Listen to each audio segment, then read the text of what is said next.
সম্মানিত দর্শক, প্রধানমন্ত্রী তারেক রহমান সাহেবের চীন সফর নিয়ে এখন রীতিমতো তেলেস্মাতি চলছে রাজনীতির অঙ্গনে।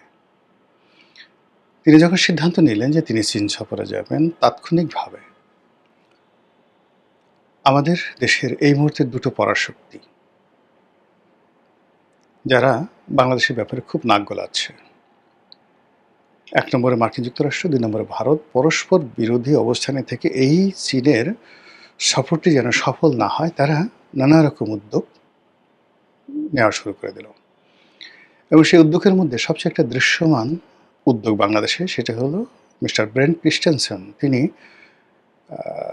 পররাষ্ট্রমন্ত্রী খলিলুর রহমান সাহেবের সাথে দেখা করলেন এবং সেই দেখার এবং সাক্ষাতের বিষয়বস্তু নিয়ে তিনি যেভাবে মকারি করলেন, এতে স্পষ্ট বোঝা যাচ্ছিল যে তিনি বাংলাদেশের ব্যাপারে যথেষ্ট হতাশ, বিক্ষুব্ধ, এবং তার এই বিরাগের কথা তিনি জানাতে গিয়েছিলেন খলিলুর রহমান সাহেবকে।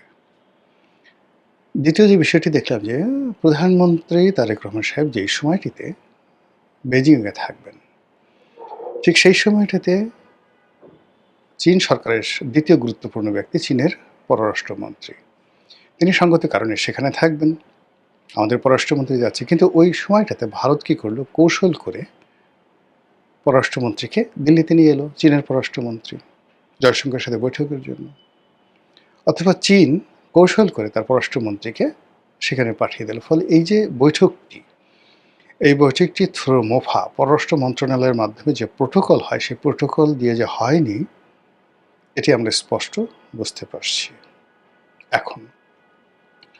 তো দ্বিতীয় যে ঘটনাটি, সেটা হলো যখন তারেক রহমান সাহেব গেলেন, আওয়ামী লীগের যারা লোকজন আছেন, বিএনপি বিরোধী শক্তি যে আছেন, তারা সবাই বলাবলি করলেন যে আরে গেছে গেছে গেছে, কিচ্ছু হবে না, একেবারে ওখান থেকে খালি হাতে ফিরতে হবে। দ্বিতীয়ত ওখানে মানে শি জিংপি, তার সঙ্গে তার দেখা হবে না, কথাও হবে না, বড় জোর হ্যান্ডশেক হতে পারে।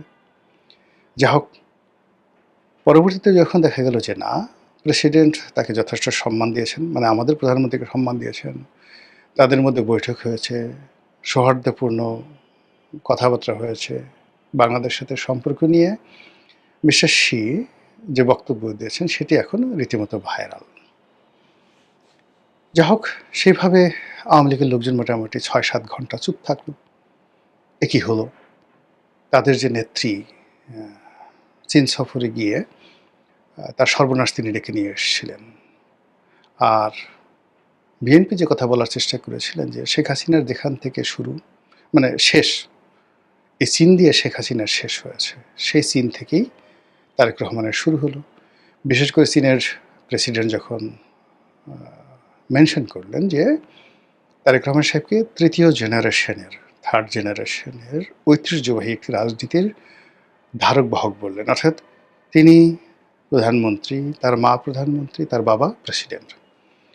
তো সে অর্থে শেখ হাসিনা দ্বিতীয় জেনারেশনের, তার কাছে শুধুমাত্র বঙ্গবন্ধুর লিগেসি রয়েছে।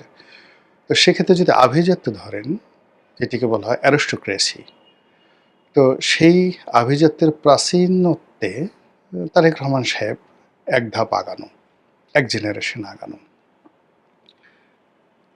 তো সেই অর্থে বিএনপির যারা লোকজন, তাদের বক্তব্য যে দেখো দেখো দেখো, আমাদের প্রধানমন্ত্রী কতটা ঐতিহ্যবাহী, যে চীনের প্রেসিডেন্ট কিংবা তিনি যখন মালয়েশিয়াতে গেলেন, মালয়েশিয়ার প্রেসিডেন্ট বারবার তার মার কথা স্মরণ করছেন, তার বাবার কথা স্মরণ করছেন। কিন্তু শেখ হাসিনা যে বিদেশে গেছেন কখনো, তো তিনি তো সেই লিগেসিটা ধারণ করতে পারেনি। এর কারণে বঙ্গবন্ধুর সঙ্গে যাদের খাতির ছিল, তারা সবাই মরে গেছেন। আর শেখ হাসিনার যে বয়স প্রায় 78 ইয়ার্স ওল্ড নাও, তো তিনি বিশ্বের যে কজন বয়স্ক বা বয়স্কা রাজনীতিবিদ আছেন, তাদের মধ্যে শীর্ষতম। ফলে তাকে নিয়ে স্মৃতিচারণ করার, তার বাবাকে নিয়ে স্মৃতিচারণ করার ঘটনা ঘটেনি। তো সেই অর্থে শহীদ প্রেসিডেন্ট জিয়াউর রহমান, বেগম জিয়া, তাদের যে উত্থান, তাদের কর্মজীবন, এই সব মিলিয়ে এখন এই রাজনীতিতে যারা আছেন অনেকে স্মৃতিচারণ করতে পারছেন। সেই অর্থে চীনের যে প্রেসিডেন্ট, তিনিও স্মৃতিচারণ করলেন, এবং এটি নিয়ে বিএনপির যারা লোকজন আছে তারা তো মহা খুশি। এতটা খুশি যে এখন তারা বলার চেষ্টা করছে যে দেখো দেখো দেখো, যে শেখ হাসিনা চীনে গিয়ে তার পতন ডেকে নিয়ে আসলেন, সেখানে গিয়ে আমাদের নেতা, আমাদের দল কী পর্যায়ে সফল হয়ে গেল। কিন্তু এটাও আবার বেশি, মানে ৬ ঘন্টার বেশি স্থায়ী হলো না। এখন যারা আওয়ামী লীগের লোক, তারা আবার মুখ খোলা শুরু করেছেন। তাদের বক্তব্য হলো যে চীন কি দিয়েছে? যে সকল আলাপ আলোচনা হওয়ার কথা ছিল, সেগুলো তো একটাও আলাপ আলোচনা হয়েছে, বা যে সকল সমঝোতা স্মারক স্বাক্ষরিত হয়েছে, এগুলো তো কোনো গুরুত্বপূর্ণ কিছু নয়। এই মুহূর্তে বাংলাদেশের টাকা দরকার, সেই টাকা তো চীন দিচ্ছে না। তিস্তা ব্যারেজ নিয়ে একটা টু শব্দ চীন করছে না, অথচ এটি নিয়ে যদি চীন একটু বড় কথাও বলতো, অ্যাটলিস্ট ভারতকে চাপে ফেলা যেত। এখন তো ভারতের যারা লোকজন রয়েছেন, তারা ৩২টা দাঁত বের করে তারপরে শেষে উলুধ্বনি দেবে। ওই যে জিহ্বা বের করে, মানে হিন্দুরা যেভাবে উলুধ্বনি দেয়, ওভাবে ৩২টা দাঁত বের করে উড়ু উড়ু করে উলুধ্বনি দেবে, যে গেলা গেলা গেলা, তিস্তা প্রকল্পের কি হলো, হই হই রই রই, তিস্তা প্রকল্প গেল কই, হই হই রই রই, চীনের হাসপাতাল গেল কই, হই হই রই রই, চীনের সেই সামরিক বিমান ঘাঁটি গেল কই, হই হই রই রই, চীনের বস্তা ভরা টাকা গেল কই। ভারত এখন বলবে, এখন ঘুরে ফিরে দাদাদের দিনকাল, এরকম আওয়ামী লীগের লোকজন বলা শুরু করে দিয়েছে। এটি নিয়ে আমি যখন আজকের দিনে ভিডিওটি করছি, এখনও পর্যন্ত বিএনপি তারা মুখ খুলেনি। তাদের যে সমস্ত সরকারি বক্তব্য আসছে, সেই সরকারি বক্তব্য খুবই পরিমিত, সংযত, এবং সরকারের পক্ষ থেকে এরকম আহামরি তেমন কোনো কথা বলা হয়নি। ফলে এখানে যে বিষয়গুলো এসছে, যে চীন যে সিল্ক রোড নির্মাণ করতে যাচ্ছে, সেখানে মায়ানমারের মাধ্যমে বাংলাদেশে একটা করিডোর যাচ্ছে, সেই করিডোর দিয়ে চীনের পণ্য সরাসরি বাংলাদেশ থেকে চীনে যাবে মায়ানমার হয়ে, আবার মায়ানমার হয়ে চীনের পণ্য বাংলাদেশে আসবে বাই রোডে কুনমিং হয়ে। এরকম একটা সমঝোতা স্মারক MOU যে প্রস্তাবটা এখন করা হয়েছে, এটা শেখ হাসিনার জামানাতে স্বাক্ষরিত হয়েছে। তো কাজে এটা নতুন কিছু নয়।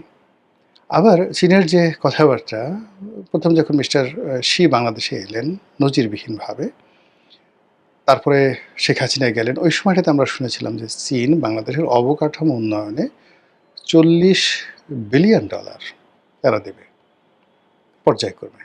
$40 বিলিয়ন তো দূরের কথা, চীনের $4 বিলিয়ন সরকারের পক্ষ থেকে আসেনি। কাজে যে সকল বিষয় আসে, সেটা হলো তাদের প্রাইভেট সেক্টর থেকে প্রকল্প সহায়তা হিসাবে বিভিন্ন প্রকল্পে চাইনিজ কোম্পানিগুলো ব্যবসা পেয়েছে, এবং এই অর্থে চাইনিজ ব্যাংকগুলো তাদের লোন দিয়েছে। যেমন পদ্মা সেতু আমাদের অর্থায়নে টাকা হয়েছে। এই কাজ উঠিয়ে নেওয়ার জন্য চীনা কোম্পানিকে সরকার নিয়োগ দিয়েছে, আর চীনা কোম্পানি সেই কাজগুলো করার জন্য চীনের ব্যাংক থেকে লোন নিয়েছে, এবং সেই লোনের গ্যারান্টার হয়েছে বাংলাদেশ। ফলে ওই যে কোম্পানিগুলো কাজ করেছে, সেগুলো সরাসরি কৌশলে বাংলাদেশের উপর এসে পৌঁছে গেছে। এই হলো মূল ঘটনা। কিন্তু চীন সরকার সরাসরি বাজেটারি সাপোর্ট হিসেবে বাংলাদেশকে একটি ফুটো পয়সা দেয়নি। তারা এখানে প্রত্যেকটা ক্ষেত্রে তারা একই কাজ করেছে। যেমন দেখা গেল যে এক্সপ্রেসওয়ে হয়েছে, মেট্রো রেল হয়েছে। তো এখানে চীনা অর্থ যেই প্রক্রিয়াতে আসছে, সেই প্রক্রিয়াতে তারা সবসময় তাদের দেশের কমার্শিয়াল ব্যাঙ্কগুলোকে, অ্যাজ ইট ইজ বাংলাদেশের সোনালী, জনতি, অগ্রণী ব্যাংক, তারা বিনিয়োগ করেছে। এস আলম দুবাইতে একটা কাজ করছে, এরকমভাবে তারা সেই কাজগুলো বাংলাদেশে করেছে। কিন্তু তারেক রহমান সাহেবের সাথে যেটা দরকার ছিল, যে চায়নার সরকারের পক্ষ থেকে একটা এইড বা সাহায্য, যেভাবে তারা পাকিস্তানকে দিচ্ছে, কিন্তু পাকিস্তানকে অত্যন্ত কঠিন শর্তে ঋণ দিয়ে আগামী মোটামুটি 100 বছরের গুলামিতে চীন যেভাবে আবদ্ধ করে ফেলেছে, এতে মোটামুটি পাকিস্তানের সেনাপ্রধান যতই ফিল্ড মার্শাল হোক না কেন, তার যে গোপন অঙ্গ, সেই গোপন অঙ্গ এখন বেইজিংয়ের হাতে। চাপ দিলেই তার আয়ু শেষ। তো সেই দিক থেকে বাংলাদেশ যেটা আশা করেছিল, যে চীনের সঙ্গে সেই অনেকগুলো বিমান কিনবে, তারপরে চীনের সঙ্গে যে আমাদের চলমান বাণিজ্যগুলো রয়েছে, বিশেষ করে আমরা যে সামরিক সরঞ্জামাদি চীন থেকে আনছি, সেইগুলো অব্যাহতভাবে আনা হবে। চীন মার্কিন যুক্তরাষ্ট্রের চুক্তির ব্যাপারে কথাবার্তা বলবে, ইতিবাচক নেতিবাচক। তো এই বিষয়গুলো নিয়ে যাক বিষয় হটটক হচ্ছিল বা যে বিষয়গুলো নিয়ে আলোচনা হওয়ার কথা ছিল তার একটাও আলোচনা হয়েছে বা হয়নি এটা আমরা বলতে পারি না। এখানে সরকারের পক্ষ থেকে অনেকটা চুপচাপ অবস্থান নেওয়া হয়েছে।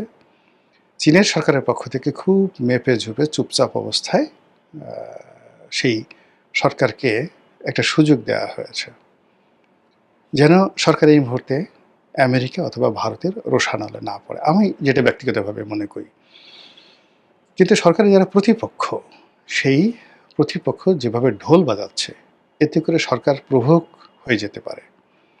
এতে করে সরকারের যে কর্মকাণ্ড, সেই কর্মকাণ্ডে স্থবিরতা চলে আসতে পারে। এতে করে সরকারের যে শক্তিমত্তা রয়েছে, সেই শক্তিমত্তায় দুর্বলতা দেখা দিতে পারে। এই গেল একটা। ২ নম্বরে যেটা হয়, সেটি হলো সরকারের তো টাকা লাগবে। এখন কোনো মিষ্টি কথায় কাজ হবে না। বাজেটারি সাপোর্টে সরকারের টাকা লাগবে। এখন সেই টাকার সংস্থান আইএমএফ থেকে হচ্ছে না। আইএমএফ আগের যে লোন স্যাংশন ছিল আওয়ামী লীগ জমানাতে, সেটা ক্যানসেল করে দিয়েছে। বলছে এখন নতুন করে এপ্লাই করো। আইএমএফের যে প্রোটোকল আছে, সেই প্রোটোকলে নতুন করে এপ্লাই করে সরকার বলছে আমার $4 বিলিয়ন লাগবে। এই $4 বিলিয়ন সেখান থেকে আনতে কি পরিমাণ আদা জল খেতে হবে এবং কি পরিমাণ শর্ত, আইএমএফের শর্ত পালন করতে হবে, এটা only God knows। বিশ্বব্যাংক ঘোরাচ্ছে, কিন্তু বিশ্বব্যাংক প্রকল্প সহায়তা দেবে, যেহেতু আমাদের আঞ্চলিক যে নিয়ম অনুযায়ী আমরা সে টাকা পাবো, কিন্তু সেই টাকা দিয়ে তো বাজেটারি সাপোর্ট হবে না।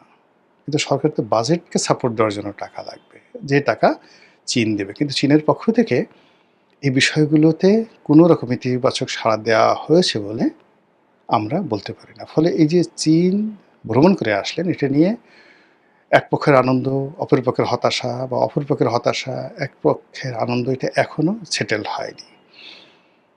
এটি কি সরকারের শুভ সূচনা, নাকি এটি সরকারের গলার ফাঁস? এটি কি তারেক রহমান সাহেবের যে চীন বিজয় হিসেবে চিহ্নিত হবে, নাকি তার সরকারের প্রথম একটা ফরমাল যে ব্যর্থতা, এই ব্যর্থতা আন্তর্জাতিক অঙ্গনে ধরা পড়বে? এটা হয়তো আমরা আরও ১-২ সপ্তাহের মধ্যে জানতে পারব।